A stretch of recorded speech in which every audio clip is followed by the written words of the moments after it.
Ahí pueden ver la diapositiva. Sí, ya se puede. Ok, listo. Buenas tardes a todos los presentes. Hoy voy a exponerles acerca del ejercicio número 15, que tiene como que nos pide que usemos la fórmula de diferencia hacia adelante y la diferencia hacia atrás para aproximar la derivada de la función, que sería esta, que sería un arco tangente aniado dentro de otros dos arcotangentes con un Euler elevado a la x cuadrada. Nos pide que lo evaluemos en el punto x sub 0, que sería una raíz cuadrada de 2 y utilizando un paso de h igual a 0,1. Ok, ahora sí, como primera petición, nos piden que calculemos las aproximaciones de f x sub 0, f' x sub 0 usando las fórmulas de diferencia hacia adelante y la diferencia hacia atrás, mostrando claramente todos los pasos. Ok, dando solución a este ejercicio, aquí puse los datos del problema que ya los leí anteriormente y empezamos calculando el valor de x sub 0, que en este caso sería sacar el aproximado de la raíz cuadrada de 2, que sería 1,4142. Cualquier cosa para los siguientes datos que tengan así muchos decimales, solo voy a estar diciendo los cuatro decimales restantes después del punto. Este, igualmente aquí está expresado todos los demás porque se necesitan tener todos para tener una mayor aproximación y un error menor.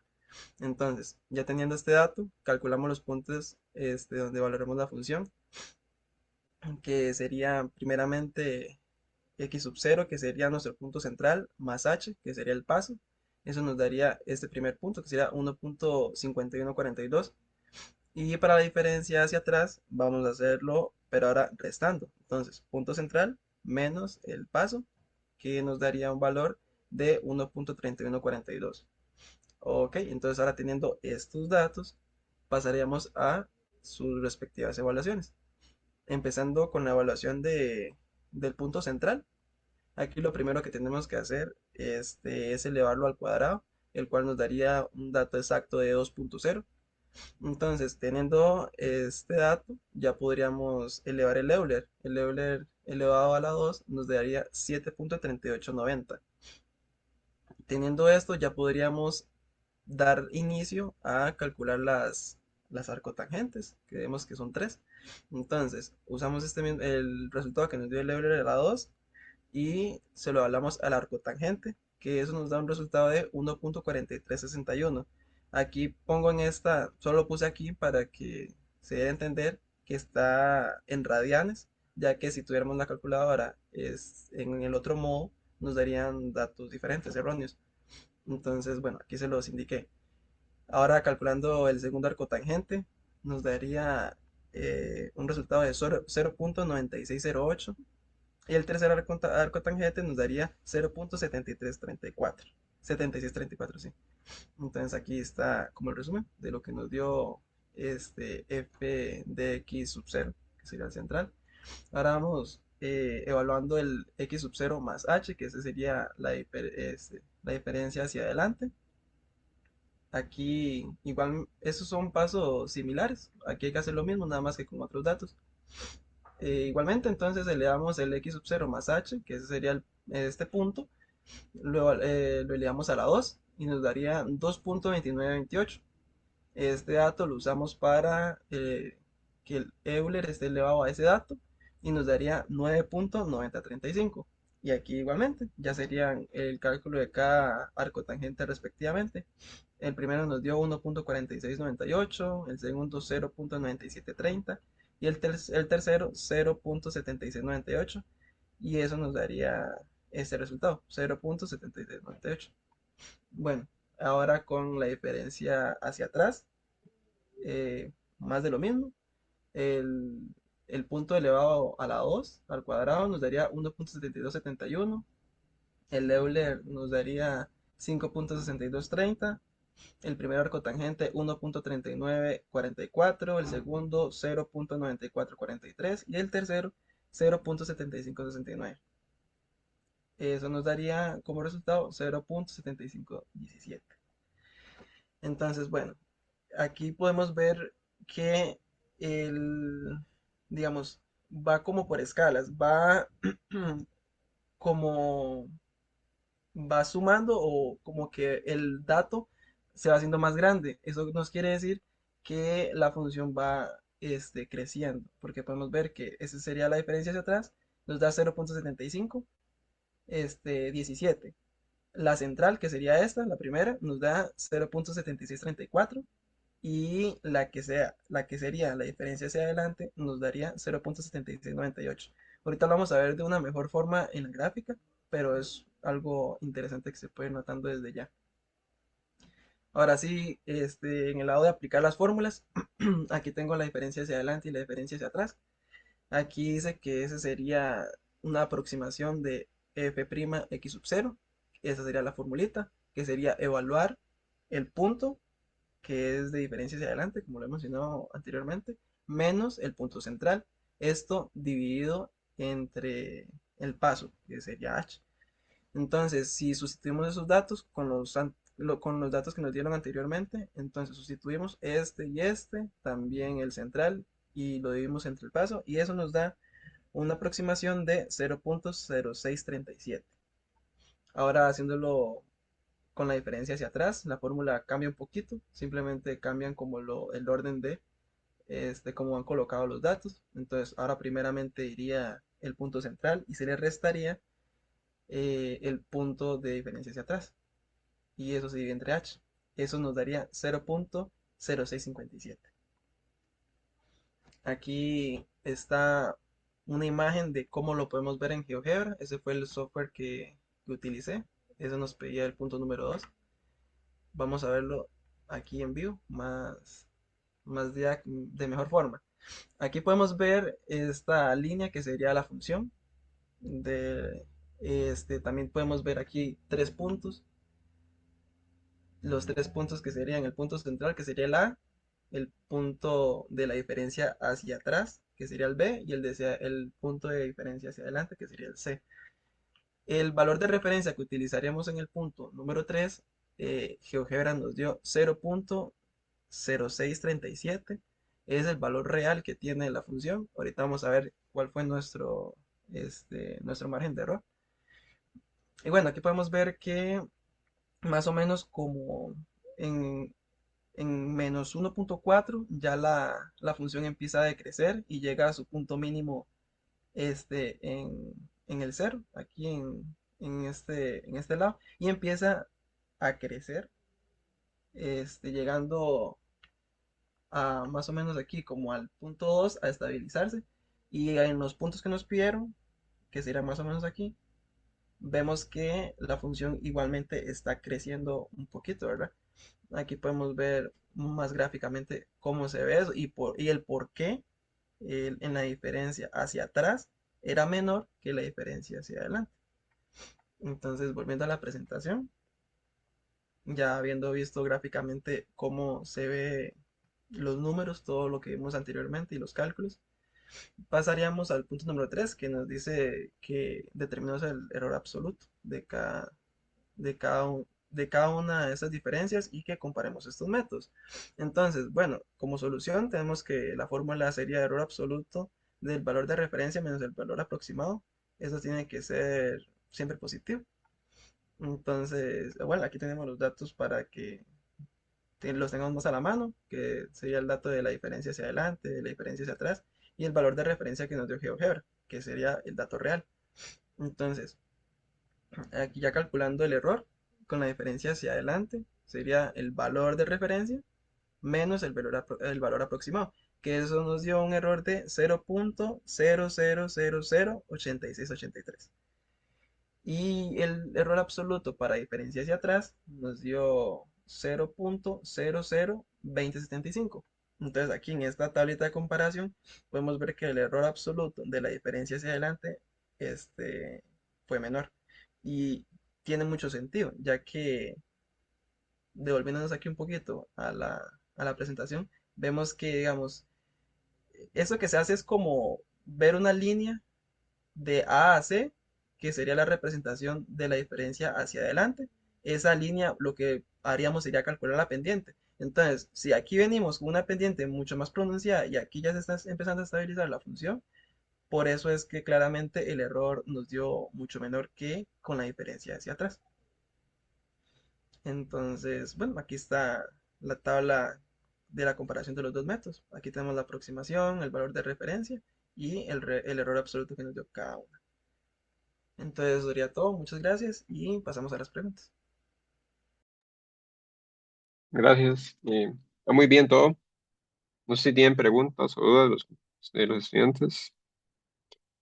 Y yo sí tengo una pregunta. Bueno, yo iba a hacer una pregunta, pero la respondiste antes con lo de los errores. Voy a hacer otra. Y la pregunta es, ¿qué hubiera pasado con el error si hubiéramos aplicado el método de diferencias centradas? El de diferencias centradas. ¿Sí? ¿Qué crees que hubiera pasado con el error absoluto? Por ejemplo, ¿hubiera sido menor, hubiera sido mayor que esos que obtuviste? Yo creo que digamos, hubiera sido, ok, hubiera sido mejor que la diferencia hacia atrás, pero peor que diferencia hacia adelante. Pero sería por el caso de la pendiente, sería en este caso específico. Ok, ahí. Muy bien. Está muy bien todo. Gracias, Isaac. Bueno, pasamos al siguiente, que sería, aquí lo sé, sigue Manuel, ¿verdad? Sí, profe. Ok, Voy a compartir pantalla un segundito. ahí. Ahí la puede ver. Sí, ahí se ve. Ok, listo. Bueno, buenas tardes a todos. Mi nombre es Manuel Franco y les voy a explicar un poco el procedimiento que seguí para el ejercicio 16. Este es un ejercicio centrado, valga la redundancia, en lo que son diferencias centradas, justo lo que acaba de mencionar el profe con el ejercicio anterior. Acá el enunciado básicamente nos da una tabla de coordenadas, tenemos una función desconocida y solamente estos 5 puntos de acá. Lo que se nos pide es básicamente utilizar fórmulas de diferencias centradas para aproximar lo que es la primera derivada en estos puntos, 1 y 0,5 y la segunda derivada en 1. Luego de esto, también tenemos que sacar el polinomio interpolante, que pasa por esos puntos que tenemos acá, derivarlo y de esa forma aproximar el valor ya con el polinomio interpolante de 0,5 o de la derivada en 0,5. Y ya eso con el objetivo de comparar el resultado de la diferencia centrada con el polinomio como tal. Entonces, en primer lugar, aquí quise incluir las fórmulas principales, que son la diferencia centrada, que como vimos en clases, pues utiliza las dos hacia adelante y hacia atrás, como vemos acá, y la diferencia centrada para la segunda derivada, es lo que tenemos que hacer eh, más adelante. Acá se incluye, por ejemplo, el término de 2f para comparar, ¿verdad? Porque la segunda derivada es más como la curvatura. Entonces, este 2f nos permite comparar cada punto con el centro. Y acá una cuestión importante es que todos los puntos son equidistantes entre sí. Entonces tenemos lo que es el paso h para aplicar esa fórmula igual a 0,5. Esto igual ya lo vamos a ver bastante. Entonces, pasando con el procedimiento a calcular la diferencia centrada de la derivada en 1, lo que hacemos básicamente es reemplazar los datos. Acá incluir la fórmula arriba a la derecha como para guiarnos también.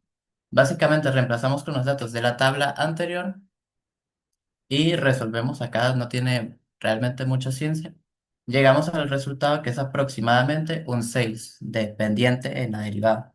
Es decir, en 1 la pendiente es aproximadamente de 6.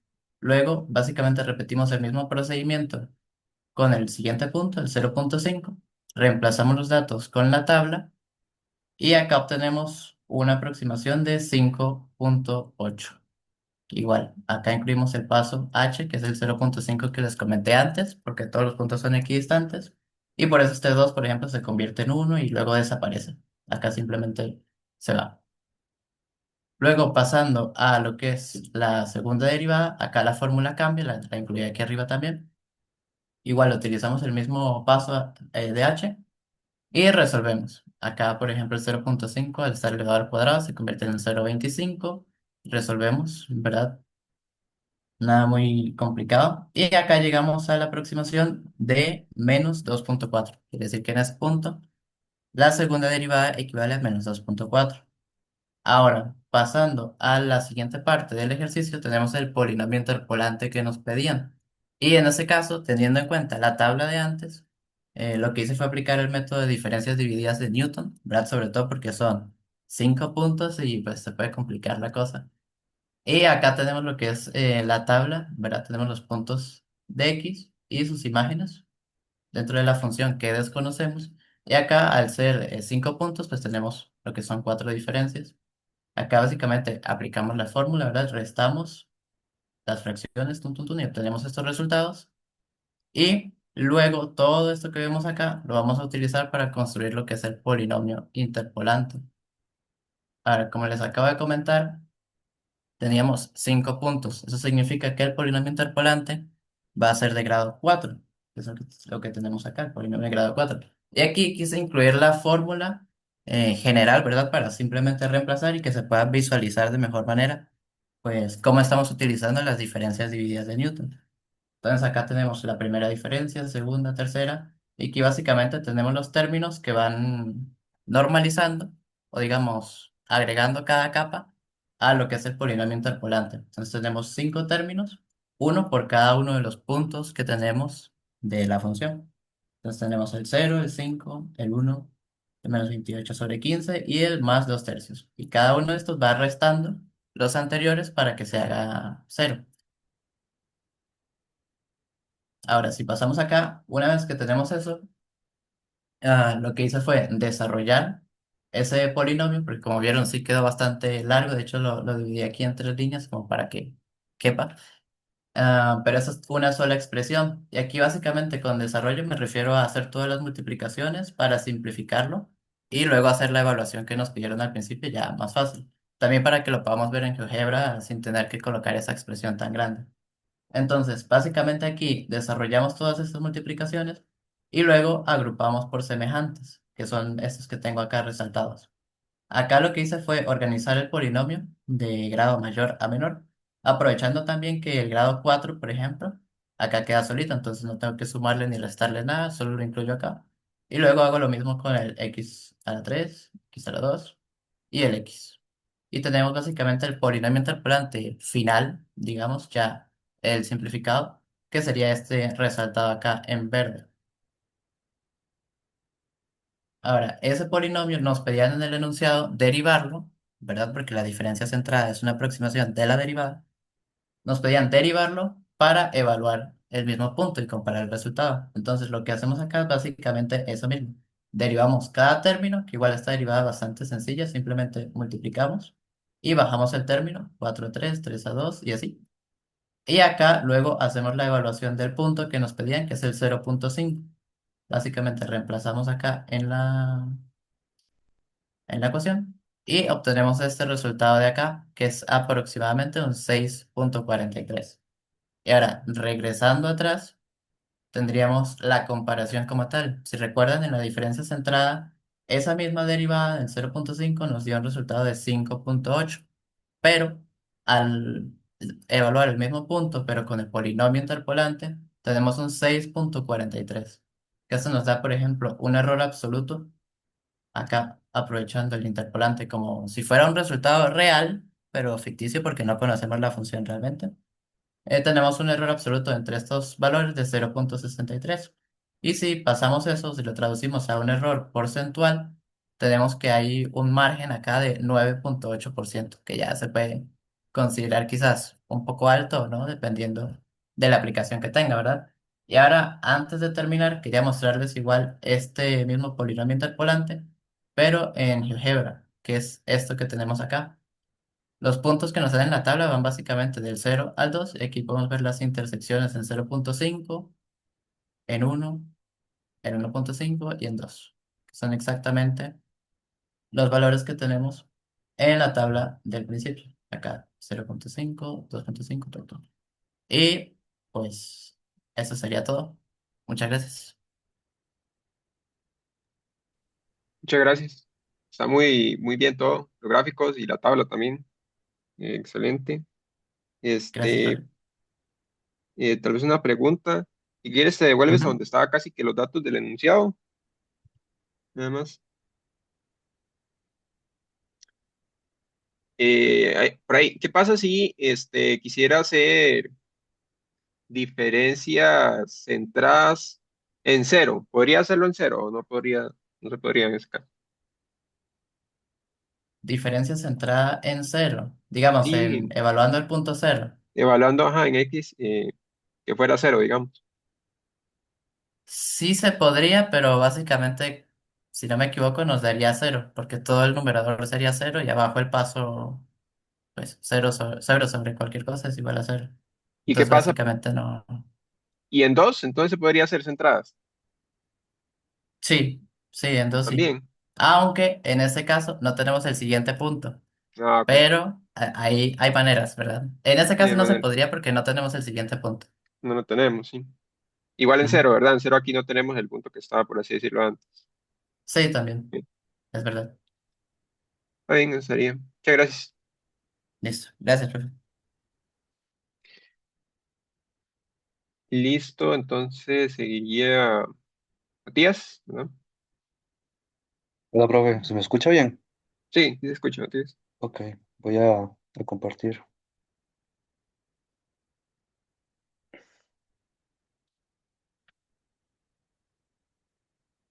¿Ya se puede ver o no sé? Sí, sí se puede. Ok, bueno, muy buenas tardes a todos. A mí me correspondió hacer el ejercicio número 17, el cual tiene este enunciado, el cual, bueno, nos da una integral que va desde 3 a 4 y tenemos bueno, coseno de x sobre x a la 2.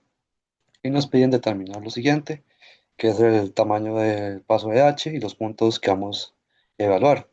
Y que nos piden 6 puntos, entonces son 6 intervalos. Y bueno, como vamos a tener 6 intervalos, vamos a ocupar 7 puntos para poder hacerlo correctamente. Después hacemos el cálculo de la aproximación de integral utilizando la regla del compuesta del rectángulo. Y por último, la voy a representar gráficamente, que para eso lo hice mediante Python, que bueno, al final se los muestro. Entonces, para recordar la fórmula aplicada, esta es la fórmula que de del rectángulo compuesto. Esto es bueno mencionar que, bueno, esta parte aquí que n-1 y 1 igual 0 va aquí arriba de la sumatoria, solo que no sé por qué la presentación no me permitió, entonces lo puse ahí a la par, pero igualmente mencionarlo. Y bueno, para poder resolver el ejercicio, vamos a seguir los siguientes pasos, que bueno, primero tenemos que determinar la partición, que tenemos que con- determinar el paso con esta fórmula, que es la del h, que es b menos a, que en nuestro caso a sería 3 y b sería 4, y lo dividimos sobre el número de subintervalos que vamos a necesitar, que son 6. Después, con eso ya podemos determinar lo que son los nodos de la partición o puntos, y posteriormente los puntos medios y calcular la función en base al punto medio que calculamos.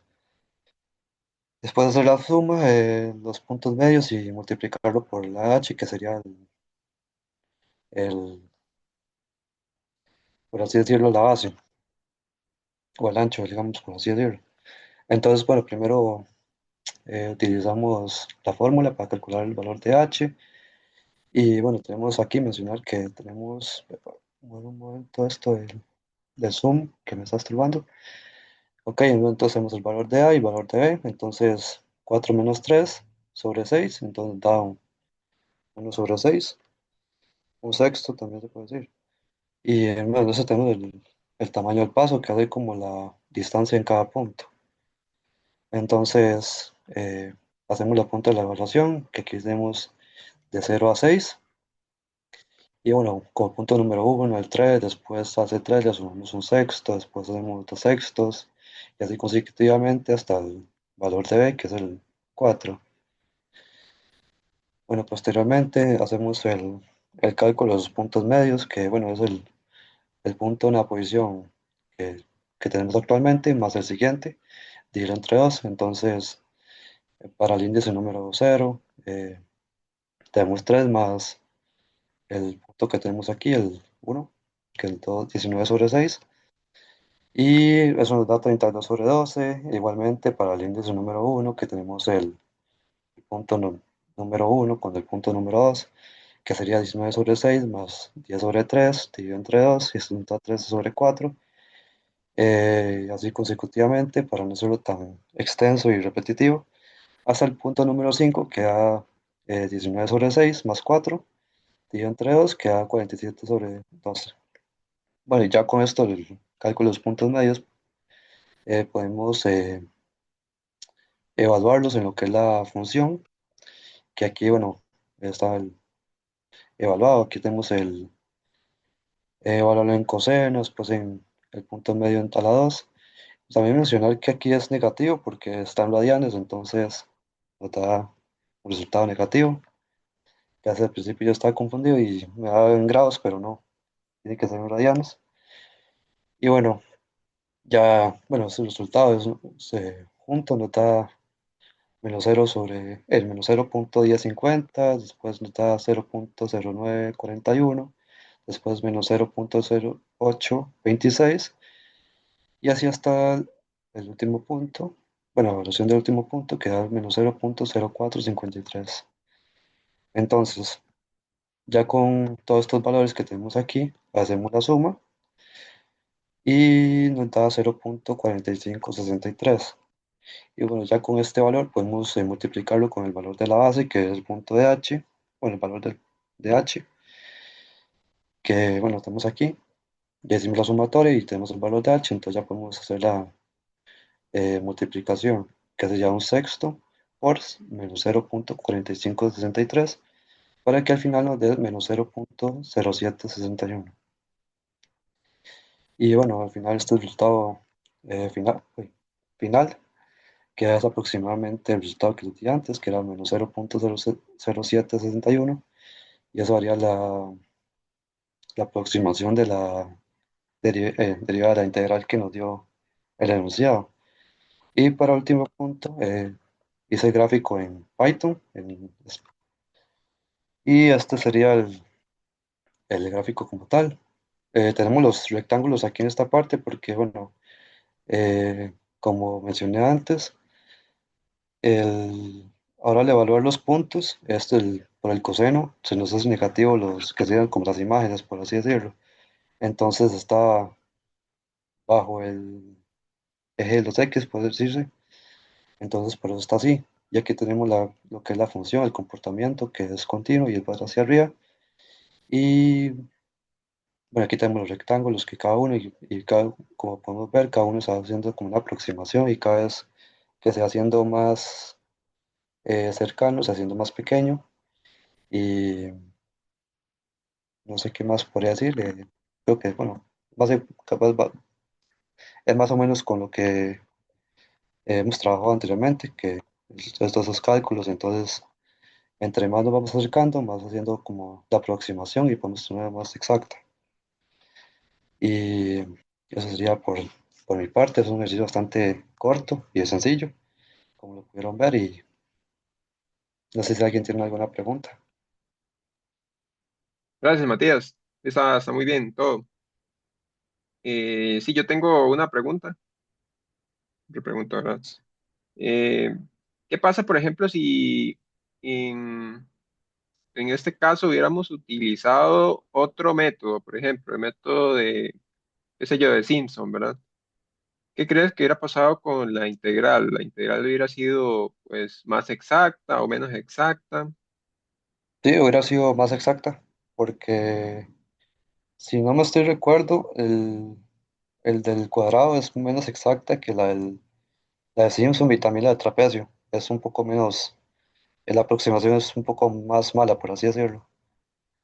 Ok, sí. Bueno, en el gráfico se aprecia, ¿verdad? En el gráfico hay partes que quedan ahí quedan sin Ujú. integrar y otras partes más bien que se toman en cuenta de más. Entonces, está muy bien.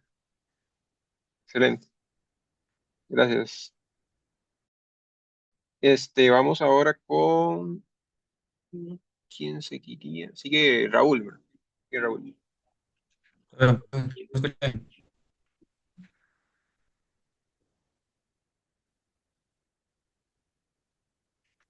¿Se me escucha? Sí, sí se escucha. A ver, vamos a compartir.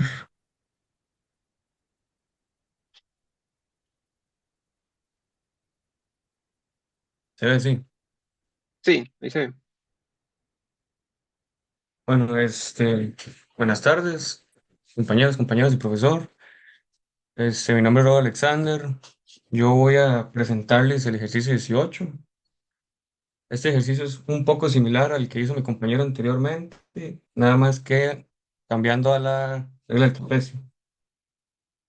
No es un ejercicio tan largo ni tan complicado, realmente muy mecánico y creo que sale muy rápido. Bueno, me salió a mí por lo general muy rápido. Bueno, el enunciado nos dice que apliquemos la regla del trapecio para aproximar el valor de la integral. Ahí nos dan esta integral, ¿verdad? Utilizando n igual a 5 subintervalos, igualmente espaciados. Aquí nos dan de una vez los subintervalos, no nos dan los puntos. Si nos hubieran dado los puntos, tendríamos que haber restado uno para poder utilizarlos en la fórmula, ¿verdad? Pero en este caso ya nos dan 5 subintervalos, entonces ese es el n que vamos a utilizar. Y bueno, lo primero es que nos piden determinar el tamaño del paso h y los puntos de evaluación correspondientes. Nos piden también calcular la aproximación de la integral usando la regla del trapecio y nos piden hacer una representación gráfica de la función de Euler a la x a la 4 en el intervalo entre -1 a 1 y que interpretemos gráficamente el resultado obtenido. Entonces vamos a empezar, ¿verdad? El primer punto es determinar el tamaño del paso h y los puntos de evaluación correspondientes. Estos son como un poco de los datos que vamos a utilizar, ¿verdad? Tenemos la integral y la función y el intervalo, que bueno, ya no los dan en el enunciado, pero si fuera el caso de que no viniera, lo podemos deducir por la integral, ¿verdad? El límite inferior al límite superior, ¿verdad? De -1 a 1. Y el subintervalo que ya fue mencionado en el enunciado, que es 5. Y bueno, la fórmula a utilizar es igual, la misma que utilizó el mismo parecía a la que utilizó el compañero también, nada más que en este caso es x sub n menos x sub 0 entre n. Entonces, ahora bien, dicho esto, lo que vamos a hacer es, bueno, a representar los valores y sustituirlos en la función, que en este caso el x sub 0 va a ser -1, el x sub n va a ser 1, y bueno, n va a ser igual a 5.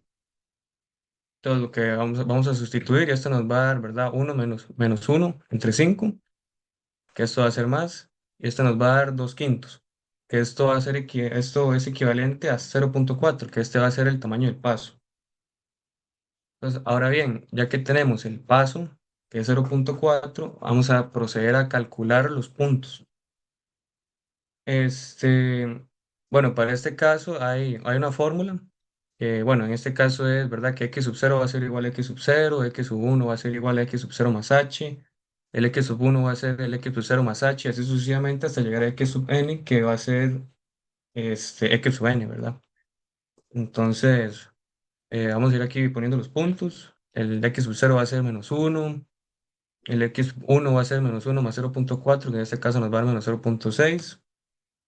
El x sub 2 va a ser -0,6 más 0,4, que va a ser -0,2. El sub 3 -0,2 más 0,4, que va a ser 0,2. El 0,2 más el 0,4 va a ser igual al 0,6 y el x sub 5 va a ser 1. Y ahora con estos puntos vamos a proceder a calcular sus imágenes en la función, ¿verdad? Que es en Euler. Y con esto nos va a poder permitir obtener los puntos para así poder calcularlos en la fórmula del trapecio, ¿verdad? En el método del trapecio. Entonces vamos a ir sustituyendo los puntos obtenidos, ¿verdad? En este caso el -1 nos va a dar 2,7182, el -0,6 nos va a dar 1,1383, el -0,2 nos va a dar 1,0016 y el 0,2 nos va a dar lo mismo. Esto es curioso porque ahora que demuestre la gráfica, se va a ver por qué es que estos valores se repiten. Además de que el negativo no afecta, ¿verdad? Por el elevado positivo. Entonces, el 0,6 nos va a dar 1,1383 y el 1 nos va a dar 2,7182. Y con esto ya, ¿verdad? Ya tendríamos los puntos y el paso para ya poder así continuar con o el punto 2. El punto 2 ya nos pide calcular la aproximación de la integral, utilizando la regla del trapecio. Nosotros vamos a utilizar la fórmula del trapecio compuesto, ¿verdad? Esto no se especifica en el enunciado, pero se supone porque de una vez nos dicen de utilizar cinco subintervalos igualmente espaciados. Esto es como la pista clave para saber que es la del trapecio compuesto y no la simple, que es solamente un único subintervalo, ¿verdad? Entonces, bueno, aquí puse la tablita del resumen, que es lo que vamos a utilizar, ¿verdad? Los marcados en rojo son los puntos que van afuera de la sumatoria y los marcados en azulito son los que van a ir dentro de la sumatoria, ¿verdad? Multiplicado por el 2. Y el punto que obtuvimos en el punto uno, ¿verdad? El 0,4, el paso, perdón. Entonces lo que vamos a hacer es extender, bueno, primero extender la sumatoria para que sea un poco más claro y se entienda mejor. Y continuamos a sustituir los valores. Si metemos todo esto en la calculadora, ¿verdad? Ya nos va a dar una aproximación del 2,7992. Esto es lo que nos daría usando el método del trapecio, ¿verdad? Compuesto. Y ya con esto ya podemos realizar lo que es la gráfica. La gráfica la hice en Python con Spider, ¿verdad? Aquí podemos ya observar, ¿verdad? Los cinco subintervalos y los 6 puntos, ¿verdad? Si hubieran sido 6 puntos, le tendríamos que haber restado uno en la fórmula, pero en este caso ya nos dieron los cinco subintervalos, ¿verdad? Podemos ver el paso, lo que calculamos, ¿verdad? Que esta aproximación es la suma del área de cada subintervalo de los trapecios, ¿verdad? En otras palabras, es una aproximación del área total bajo toda la curva. También por eso es que los valores se repetían, porque como es una curva así, de esta manera, los valores se van a repetir en los puntos. Este, Algo curioso es que con este método, ¿verdad? Entre más curvas tenga la función, mayor va a ser el error. Aquí se observa en los intervalos finales, ¿verdad? Aquí está todo este error, ¿verdad? Y si fuera menos curva esta fórmula, eh, no tendría tanto error, ¿verdad? Nada más como para terminar, bueno, la base de cada trapecio es el subintervalo y la altura son los valores de la función en los extremos del cada subintervalo, ¿verdad? Esto es lo que le da la altura al trapecio. Y más o menos esto ya sería la gráfica. Y igual aquí puse los puntos para que se pudiera observar también cómo es que se colocan los puntos. Y ya esto sería. Esto es un poco de lo que mencioné, ¿verdad? Y eso sería lo que es el ejercicio. Gracias. Está muy bien, Raúl. Está muy bien todo. Vamos a ver. Yo tengo una pregunta y vamos a ver. ¿Crees que aquí haya alguna restricción con respecto al número de puntos o intervalos que tengamos que utilizar? ¿O no hay restricción? Puede ser a la libre, pueden ser 100 puntos o 81 puntos. Yo diría que sí no hay restricción. De hecho, me gustaría enseñar algo ahora que me hace esa pregunta, que es con el código. Porque de acuerdo a los puntos, ¿verdad? Entre más puntos va a disminuir el error del método, ¿verdad? Ajá. Si eso lo sustituimos aquí en el código, ¿verdad? Aquí podemos ver aquí el gráfico, ¿verdad? Si aumentáramos los puntos, como en este caso, qué sé yo, como 10, por ejemplo, se puede observar cómo el error baja. Ujú. Entonces yo, en mi opinión, diría que no hay un cierto límite por los puntos. Bueno, por los subintervalos, ¿verdad? Sí, no hay. Está muy bien ahí, como se ve cada vez menor, ¿verdad? El error. Está bien. Ujú. Ok. Listo, Raúl, muchas gracias. No, es muy. Ya, Ok, entonces seguimos con la última exposición, que sería la de Natacha, ¿verdad? Sí, ¿se me escucha? Sí, sí se escucha. Ok, voy a compartir.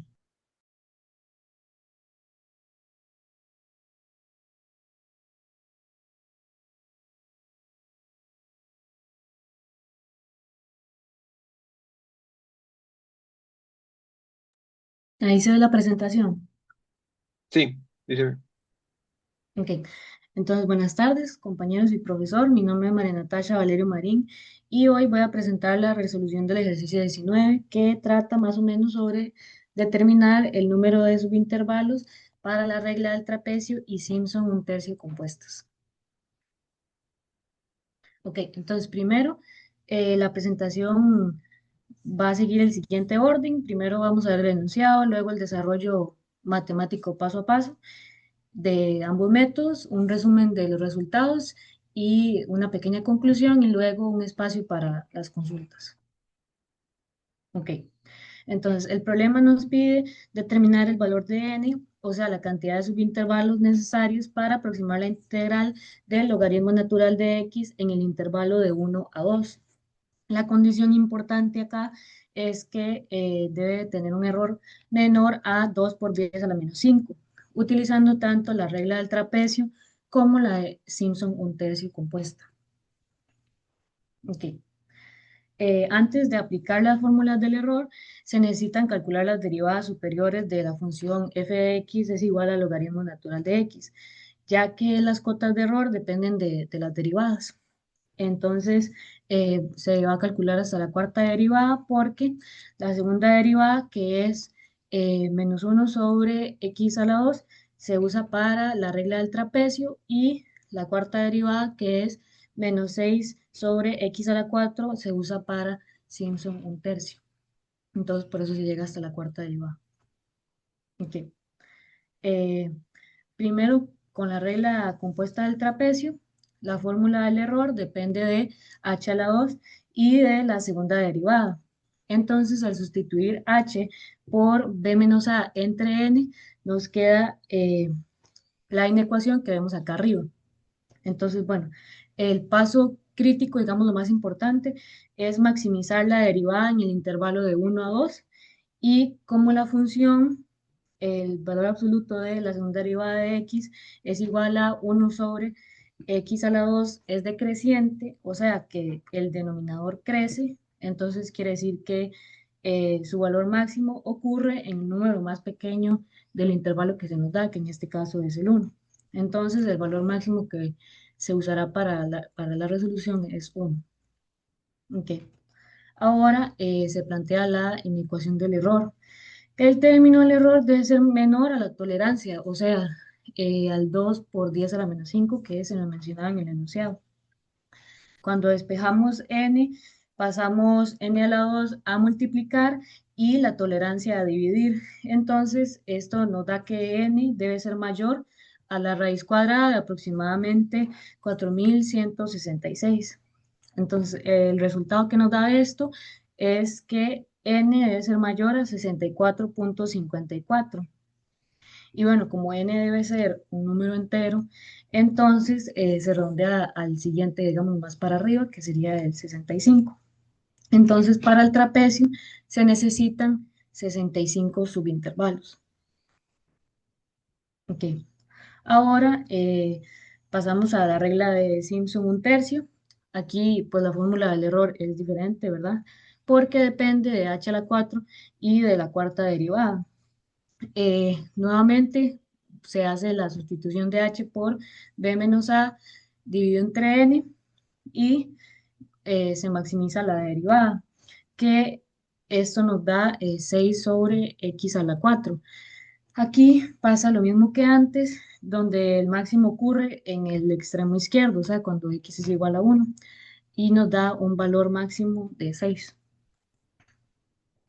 Ok, entonces aquí planteamos la inecuación con el valor, que el valor más grande, o sea, el 6, y bueno, se simplifica, y al despejar n, como el error disminuye a n a la 4, entonces se obtiene una raíz cuarta, que es esta acá.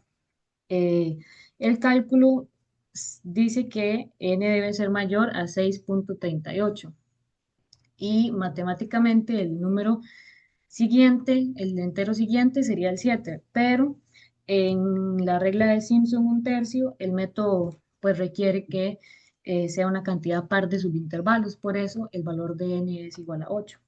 El valor correcto para usar sería el 8, digamos. Ok.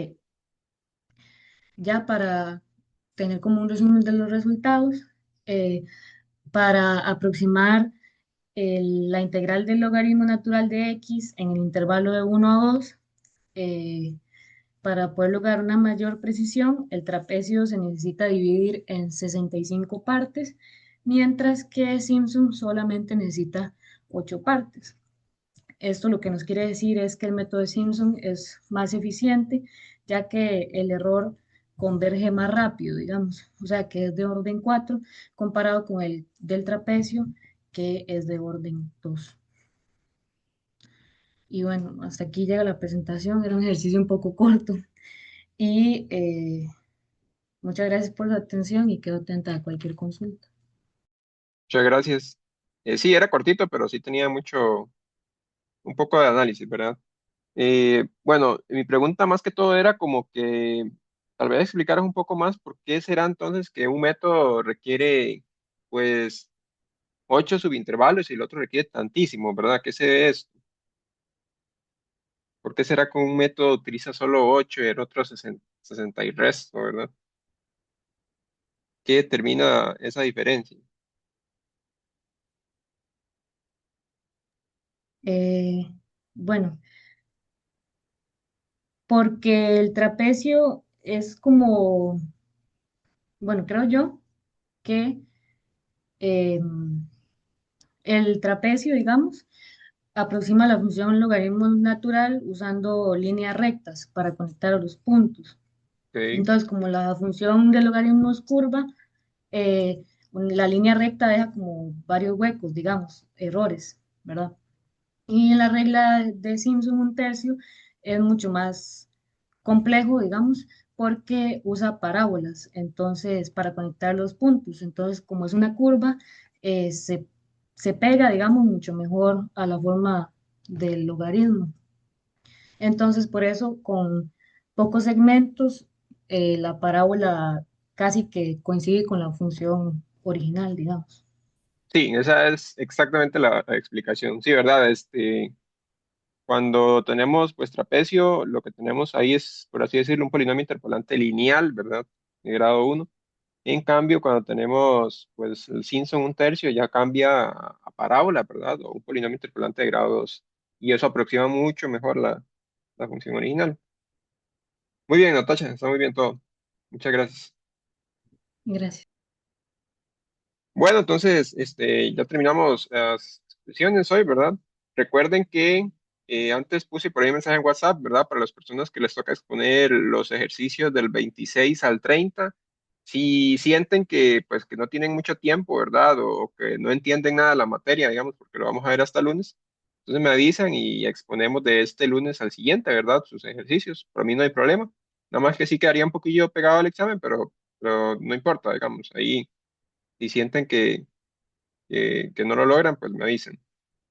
Y y si tienen dudas, ¿verdad? Ahora después de la clase aquí me voy a quedar y si no, entonces nos vemos el lunes, ¿verdad? Nos vemos el lunes y hoy que tenemos clases en la mañana y en la tarde. Hasta luego. Gracias. Hasta luego. Hasta luego, profe. Muchas Hasta luego, gracias. hasta luego, Hasta luego, profe. Hasta luego. hasta luego.